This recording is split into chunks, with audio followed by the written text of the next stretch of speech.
Mr. Speaker, for decades it has been the stated policy of the UK and our allies that Iran must never obtain a nuclear weapon.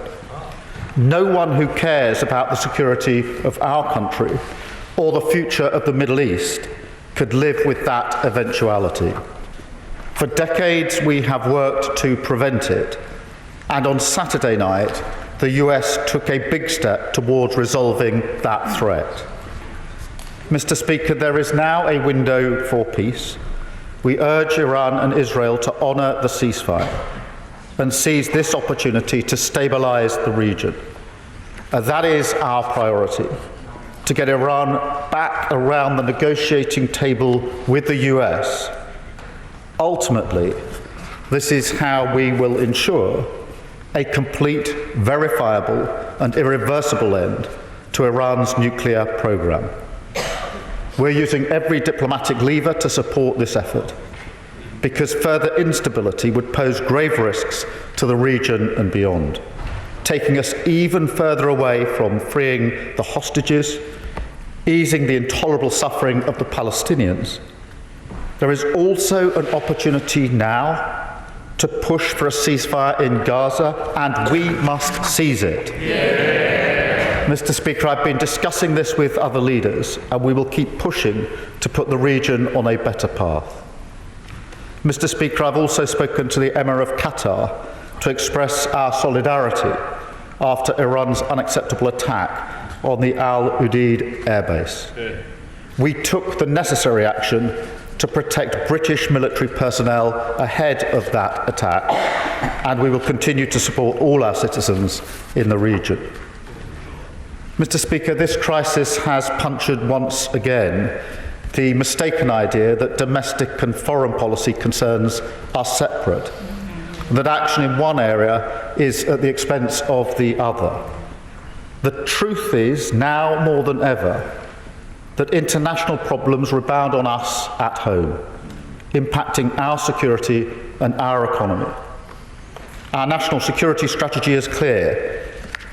In this era of radical uncertainty, faced with growing conflicts, state threats, illegal migration, organised crime and terrorism, the only way to respond to these issues is by being strong both at home and on the world stage, by pursuing a foreign policy that answers directly to the concerns of working people.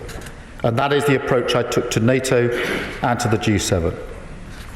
Mr. Speaker, NATO is the most successful military alliance the world has ever known. Yeah. The cornerstone of our defence for over 75 years. But our duty is not merely to reflect on that success. We must equip the alliance for the future. I've long argued that this is the moment for Europe to make a fundamental shift in posture. That's what the UK has done, delivering the biggest sustained increase in defence spending since the Cold War, and setting out a landmark shift in our defence and deterrence in the Strategic Defence Review. Yesterday, NATO allies stepped up as well to meet this moment and create an alliance which is stronger, fairer, and more lethal than ever. Together we signed a new defence investment pledge of 5% of GDP by 2035, including, for the first time, wider issues of homeland security and national resilience, like protecting our cybersecurity and our energy networks. This is in lockstep with our national security strategy, and we're already investing in these areas. So under NATO's new definitions, we estimate that we will reach at least 4.1% of GDP in 2027, on the way to 5% by 2035.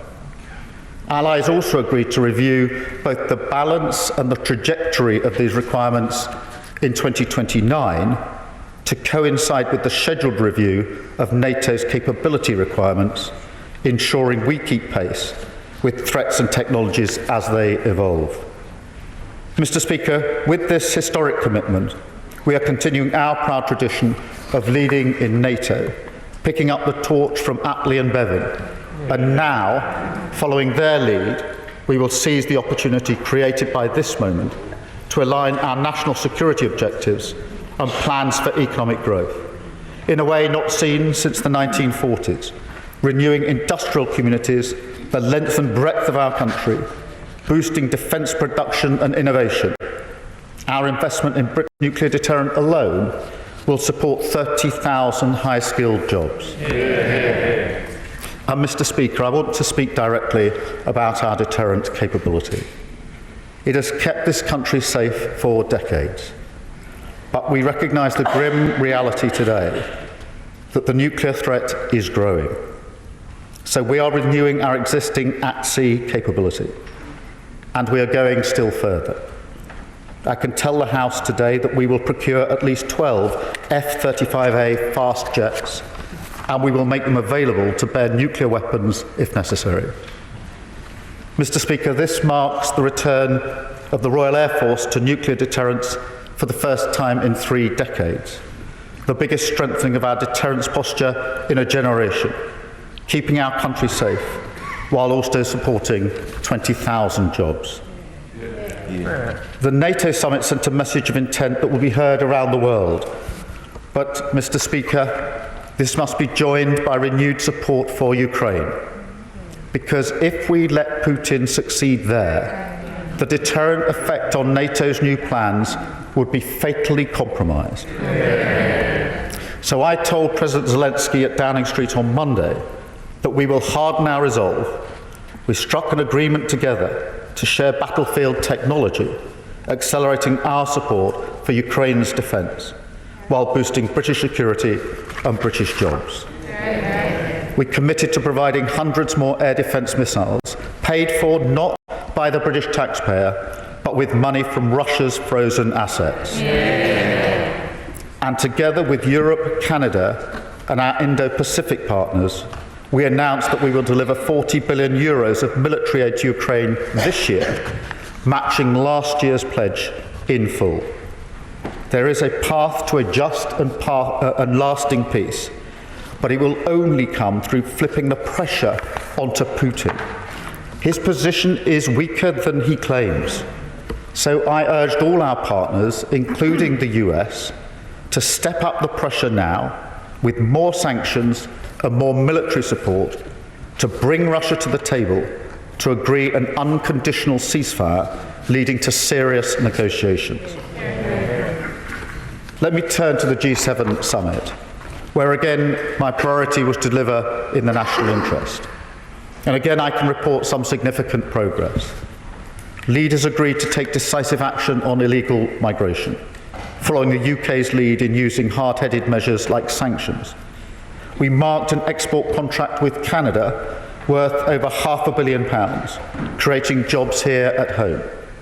We secured Canada's agreement to ratify Britain's entry to the CPTPP, a trading bloc worth $12 trillion.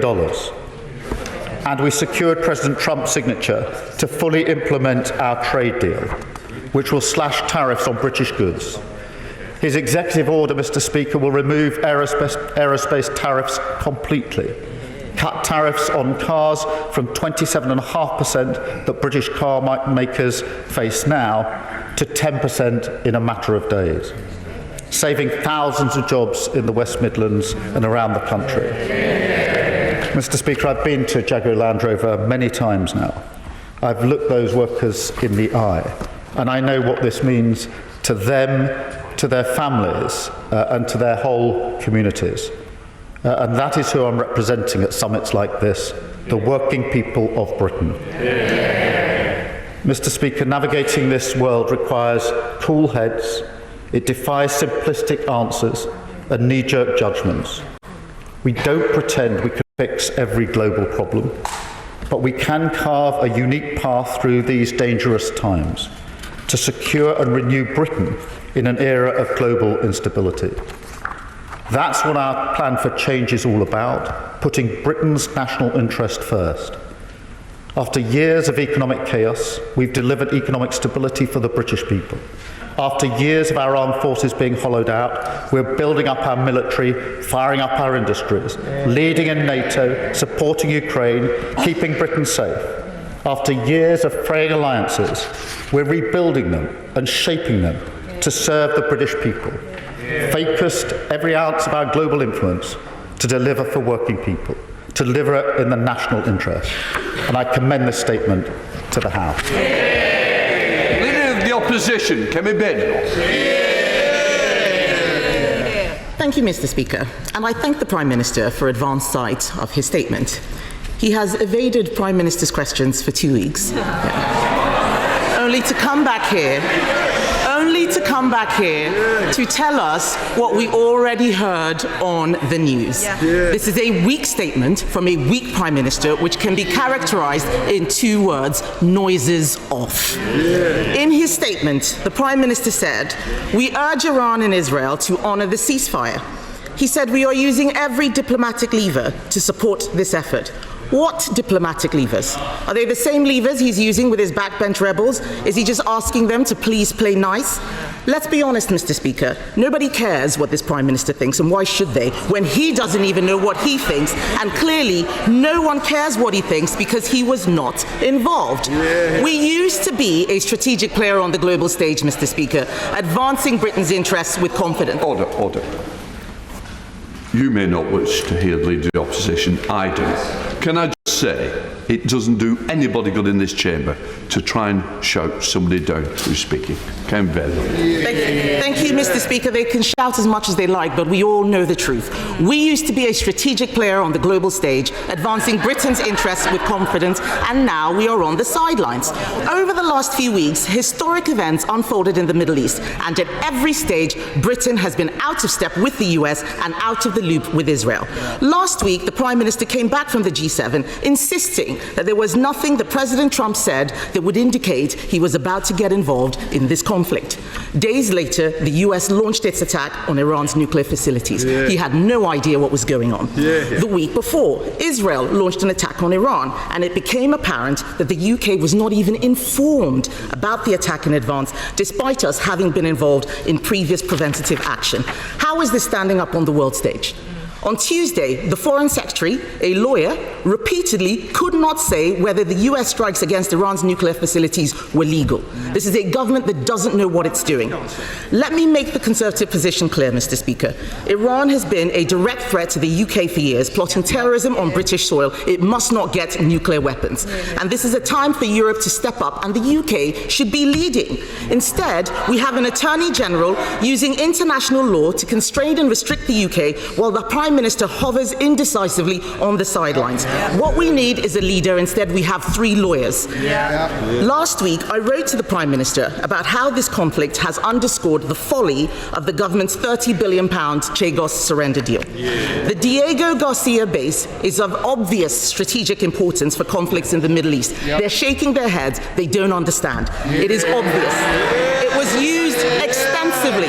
Diego Garcia was used extensively during the war in Afghanistan, including by the United States. And at Prime Minister's questions, the Prime Minister said that this Chagos surrender had been opposed by our adversaries, Russia, China, and Iran. Since then, it has been widely reported that China have offered massive congratulations on the deal and conveyed that it fully supports Mauritius. So can the Prime Minister now admit that he was incorrect to state on the floor of this House that China opposes the Chagos deal? And can he confirm if he still views China as an adversary? Under the terms of his deal, if the US were to launch an attack from the military base on Diego Garcia, we would have to inform the Chinese allied Mauritius government. Will he abandon the deeply flawed surrender deal? Because if not, when will he introduce the legislation setting out the details of the Chagos surrender so Parliament can consider and debate it? We welcome the announcement that the UK will be buying F-35A fighter jets, and I'm pleased that the Labour Party has now moved on from its previous position where it did not support NATO and advocated against the nuclear deterrent. They pretend that it never happened. We have the receipts. Conservatives are proud of exceeding the NATO baseline of 2% of GDP on defence, and we led NATO in getting there. But the government's aspiration to get spending on national security to 5% is just hope. The reality is Labour does not have a plan to get to 3%. It is all smoke and mirrors. And we do not know what the government will spend this extra 1.5% component on. So can the Prime Minister confirm whether this is money that we are already spending or whether there will be any new money? Because so long as this plan remains unfunded, these are just words. Instead of using smoke and mirrors to inflate defence spending, Labour should heed our call to hit 3% by the end of this Parliament with a fully funded plan to get there. You look at the money they claim they're going to save with their welfare bill. 5 billion is nowhere near the tens, if not hundreds of billions that we're going to need to find to meet this defence spending target. And this is the problem, Mr. Speaker. It is one thing to talk about spending money on planes and infrastructure, making announcements about reviews, but it is another to be clear where the money comes from and how it will be spent efficiently to secure the defence of our nation. They can mutter all they like. We all know that they are terrified of doing anything that is even remotely difficult. Mr. Speaker, it is crucial that there is a clear, united front in full support of Ukraine which secures peace on their terms. The stakes could not be higher. We need the government to be leveraging British influence in every way it can for Ukraine. So can he tell us whether he pushed for clearer language in the NATO communique about Russia being the aggressor in this conflict? And can he update us on the UK's current position on Ukraine's accession to NATO, given the absence of detail in this year's communique? We must ensure our leading role continues, but this requires strong leadership and an ability to influence. Mr. Speaker, in conclusion, the Prime Minister may have finally returned to this House after a fortnight away, but in truth, he is all at sea. Irrelevant on the world stage, impotent in the face of rising illegal immigration, and now with 126 of his own MPs all openly undermining his authority, his government is incapable of making even the smallest changes to bring down the cost of our ever-expanding welfare bill. There is no way they're going to be able to pay for our defence. This is a government that is paralysed by its own legal advice, paralysed by its rebellious backbenchers, and paralysed by the fear of being found out for having no real vision for this country. Prime Minister, can I say to those who were late in, please don't stand. Prime Minister. Mr. Speaker, we live in more volatile times than many of us can remember, with conflicts in many parts of the world that are evolving in a very fast and dangerous way. There's never been a more important time to work with our allies and to be absolutely serious in our response. That response was unserious. Unserious. To suggest at a time like this that the Prime Minister attending the G7 summit and the NATO summit is avoiding PMQs is unserious. What happened at NATO yesterday was historic.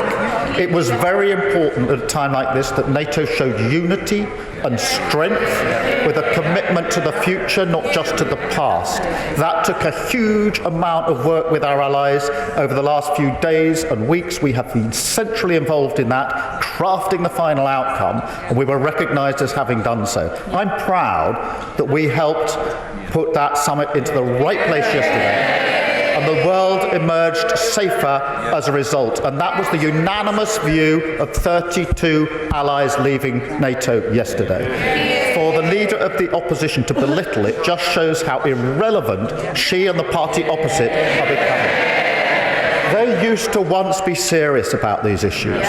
They used to be capable of cross-party consensus. And all of that is slipping away. We've led on Ukraine, 3 trade deals, and she talks about the prospect of US attack. She must have overlooked the fact that on Tuesday when I returned from the G7, the first thing I did was go straight into a COBRA meeting to plan for all contingencies, including a possible US attack on Iran. And I'll tell her why I did that, although we did offer a Privy Council briefing, so she knows this. But we have military personnel co-located in nearly all the bases across the Middle East. And therefore I was extremely concerned to ensure that immediately on my return, I took every step to ensure I had the highest levels of assuredness that we had the preparations in place to keep our people and our assets safe, should the need arise. So far from being blindsided, we were planning through last week, we were talking to the Americans, we were put on notice about everything that they did. She simply doesn't understand the nature of the relationship at that level. In relation to Diego Garcia, let me disabuse her. We do not have to give Mauritius advance notice under the treaty. That is absolutely clear. And she talks about defence spend. We are the party that has increased defence spend to the highest level since the Cold War, 2.5%. They talked about it. We did it. Mr. Speaker, she says we don't know where the money is coming from. She was pressed on this in an interview not so long ago, and this was her quote. She said this, Mr. Speaker, we talked about getting to 3% by 2030, and we couldn't make the numbers work, she said. And then she goes on.